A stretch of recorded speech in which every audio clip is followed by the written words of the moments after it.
दुर्रतुन नासिहीन में एक बड़ी शानदार हिकमत लिखी है कि दरअसल एक बार ज़मीन और आसमान के दरमियान ये बहस हो गई कि ज़मीन अफजल है या आसमान अफजल है। ज़मीन ने आसमान से कहा कि मेरे पास नहरें हैं, दरख्त हैं, आबशार हैं, बागात हैं, मैं बहुत खूबसूरत हूँ और मैं अफजल हूँ। आसमान कहता है मेरे पास कई किस्म के आसमान हैं, अंबिया इकराम, औलिया इकराम, सालिहीन के रहने की जगह जन्नत मेरे पास है। एक दूसरे के ज़मीन और आसमान फ़ज़ाइल बयान करते रहे। आखिर में ज़मीन ने कह दिया कि सुनो, मेरे पास मेरे आका हैं, नबी पाक मेरे अंदर हिजरत फरमाई, रब ने मेरे पास मबऊस फरमाया, नबी पाक मेरे दरमियान मौजूद हैं। अल्लाह गनी। आला हजरत रहमतुल्लाहि तआला अलैह का एक शेर सुनो, मज़े को भी मज़ा आ जाएगा। आला हजरत कहते हैं जो हम दूर से आसमान देखते हैं ना, ये कर्व नज़र आता है, मुड़ा हुआ नज़र आता है। आप जब भी दूर से आसमान को देखेंगे ना, चारों तरफ से ये खम होता हुआ नज़र आएगा। आला हजरत कहते हैं ये ऐसे ही खम नहीं है।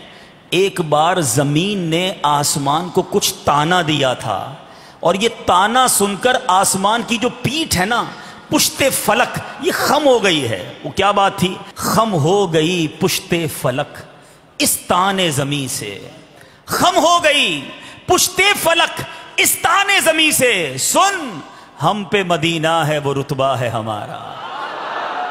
एक और शायर कहता है, क्या लिखते हैं? एजाज ये हासिल है तो हासिल है ज़मीं को, अफलाक पे तो गुंबदे खजरा नहीं कोई।